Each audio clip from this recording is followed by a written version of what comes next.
E os casos de famílias dos Bolsonaro? Pois é, né? Agora talvez a galera preste mais atenção. Cara, eu nem sei direito, né? Assim, a cronologia. O que eu acho fascinante são as mulheres bolsonaristas reclamando de machismo. Assim, ó, pra mim, sabe, assim, ó, a imagem de mulheres bolsonaristas reclamando de machismo é você entrar numa suruba e se incomodar porque alguém botou um dedo no seu cu. Veja, o dedo no seu cu. Não tô nem falando da pessoa botou outra coisa. Só passou ali, deu, né? Só deu um, né? Pula pirata. Aí você fala, nossa, que ultraje. Mas, irmão, você sabia que ele era suruba. Te falaram que era suruba. Te disseram, chega às 19 horas, pelado. Você foi às 19 horas, pelado pra suruba. Aí chega lá, primeira dedada no cu, você fala, nossa, que gente indecente. Que gente despudorada. E uma coisa que me incomoda, né? Porque teve lá o neto lá do ditador, o Figueiredo. Se você pegar todos os presidentes dos Estados Unidos até hoje e separar demograficamente e só mulher votassem, todos os eleitos têm sido democratas até hoje, inclusive a Kamala Harris. Mulher, em geral, vota muito mal. A única exceção é o Ronald Reagan. Ronald Reagan teria ganhado junto às mulheres também na reeleição. Mulher vota estatisticamente muito mal. Principalmente mulheres solteiras, mulheres casadas em geral tendem a acompanhar o voto do marido. Ele se acha muito inteligente, né? Mas, nossa senhora, é um cara que tem muito pouco repertório. Ele comentando, ele falando de Marx é maravilhoso, né? Ele falando de Marx é maravilhoso. O marxismo, na sua origem, era o conflito entre a classe burguesa e a classe operária. Mas o neomarxismo, o marxismo pós-moderno, o marxismo pós-68, ele não é isso. Ele é o conflito entre o máximo de grupos na sociedade para que você possa finalmente destruir a superestrutura e chegar à revolução que você quer. E isso, por exemplo, é uma coisa dita abertamente pelos fundadores do Black Lives Matter. Tudo é uma questão de interpretação. E todo o pós-modernismo, toda a corrente pós-modernista marxista, ela diz exatamente isso. Faça o que tu queres, pois é tudo da lei. Você faz o que você quiser. É a tese do Sartre, é a tese de todos de certa forma, do Foucault, do Derrida, de todos os pós-modernistas, é justamente essa. E o que a gente está vivendo hoje... Torcer que um dia ele não fale de Nietzsche. E o que me incomoda é que essa galera tá me tirando a minha capacidade de produzir piadas horríveis, porque eu gosto de piadas horríveis, né? E uma piada que eu fazia, pessoal que acompanha as lives daqui a algum tempo, era assim, ó, eu quero ser um candidato, quando eu entrar pra política, eu vou ser aquele candidato para falar pauta absurda. Por exemplo, mulher não tem que votar. Eu sempre dava esse exemplo, assim. Porque eu pensava assim, cara, ninguém vai falar uma coisa dessa, né?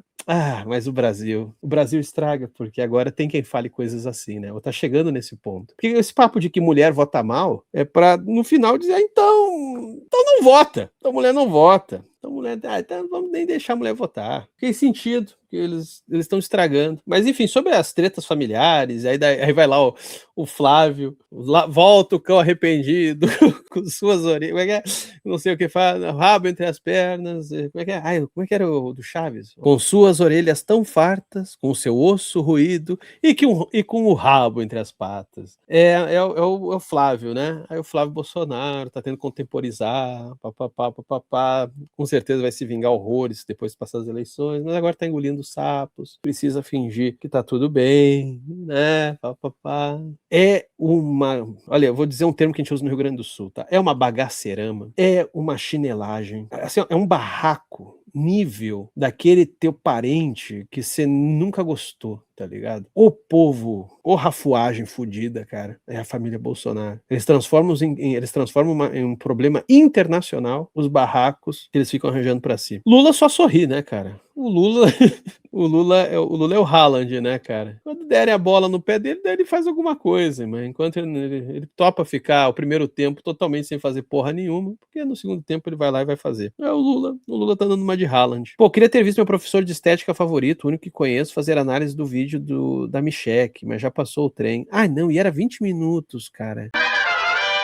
Boa noite, Link. Você acha que a interpassividade do Zizek explicaria um dos motivos do brasileiro não ter tanta reação para as injustiças que ocorrem no dia a dia ou casos mais graves da nação? Cara, eu não sei desse conceito do Zizek, interpassividade, mas é um conceito ou é uma coisa que ele falou? Tá aqui, Zizek. Vamos ver. Resumindo aí, o conceito criado pelo Zizek é o oposto da interatividade, refere-se à nossa tendência de delegar sentimentos, crenças e ações a objetos ou ao outro, permitindo permanecer passivos enquanto a máquina ou objeto desfruta ou acredita por nós. Ok. Exemplos, risadas em sitcoms, comprar livros e não ler, enfim, delegar certas funções. Eu acho que sim, eu acho que explica. É que assim, ó, ok, tem isso aí, mas existe uma astúcia também nisso, porque assim, ó, irmão, tu não tem como, assim, o Brasil é um país gigantesco, cara. Só quem saiu do Brasil e viveu num país eco-europeu teve a dimensão do quanto que o Brasil é grande. O Brasil é muito grande. A gente tem um continente, a gente tem um país que é um continente. Problemas do Brasil são continentais. Então você tem, de um lado,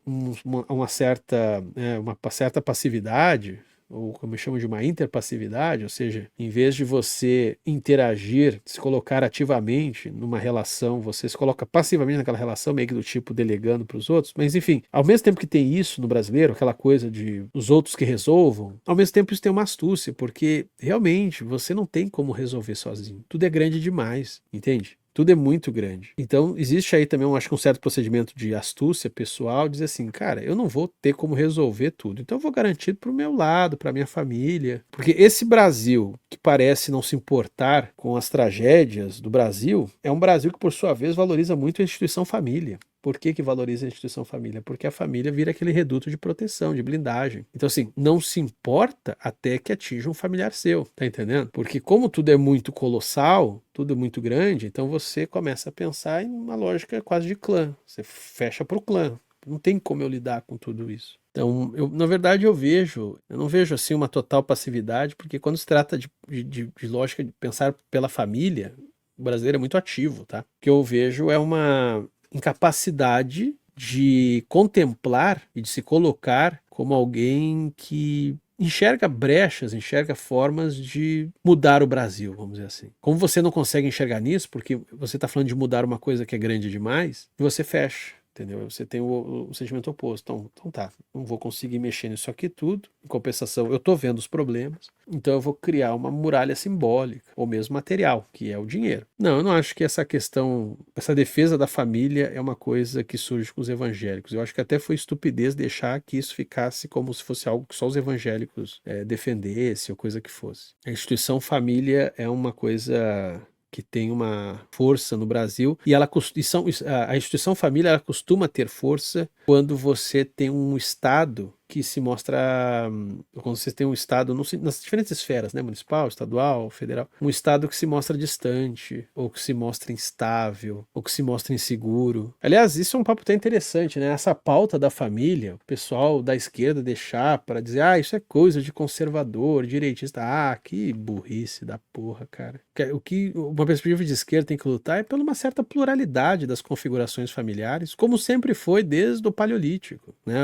Qual é a família tradicional? É a pluralidade das relações, sempre foi, cara. Família, o que a gente chama de família? Família é uma configuração de pessoas que se gostam. E essas configurações, elas se arranjam e rearranjam conforme as circunstâncias da vida. Família sempre foi um alicerce de organização social, sobretudo no Brasil. O erro, que eu acho que foi um erro estratégico, foi deixar que a pauta família fosse capturada por quem falasse em família tradicional, que é um papo que nem faz sentido. Nem tem esse papo de família tradicional. Família tradicional é indígena, cara. São as configurações familiares dos indígenas. Isso sim é família tradicional. Aí, às vezes, há uma certa romantização disso. Sim, mas essa romantização da instituição familiar tem a ver com o estreitamento das possibilidades que uma família significa. Aí vem essas chatices.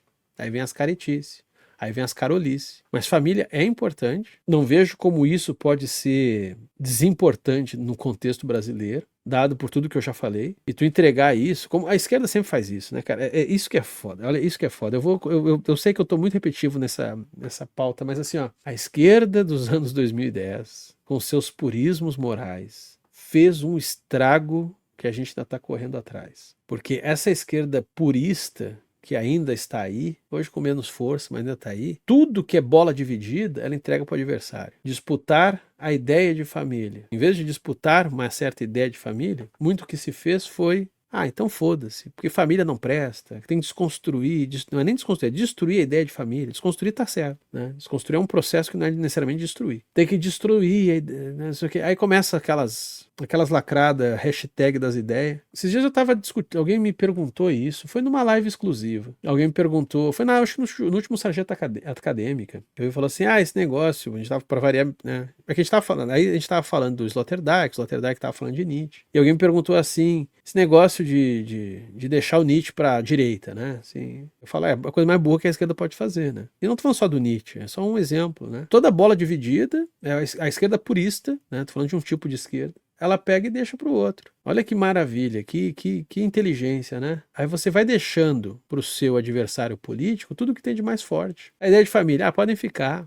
Os filósofos XYZ, porque eles não são limpinhos, porque eles não são certinhos. Podem levar. Você está entregando todo o patrimônio cultural para o seu adversário político. Aí depois toma no rabo, toma muito bem tomado no rabo e aí chama todo mundo de fascista. Pô, é fácil, né? Vai ser burro na casa do caralho. Não disputa nada. Eu muito criei o Quadrinho Sarjeta porque eu achava, não que eu quero panfletar, mas determinadas leituras sobre cultura, sobre arte, eu achava importante disputar na internet. Eu via muita coisa sendo falada, não necessariamente até, às vezes nem em termos de direita e esquerda, às vezes simplesmente certas ideias. Vamos pegar um negócio que é mais inofensivo, Batman é burguês, que seja. Eu via esse tipo de coisa e falava assim, não, eu quero disputar essas ideias. E eu criei o canal para disputar, entendeu? Disputar sem necessariamente arranjar briga ou inimizade, mas disputar ideias. Assim como eu não tô brigando com os camaradas lá comunistas, quando eu disputo um certo quixotismo em torno do conceito de pós-moderno. Mas não tô arranjando briga. Então, assim, essas disputas, eu acho bizarro quando você tem um espectro político que se acha bom demais para disputar qualquer coisa.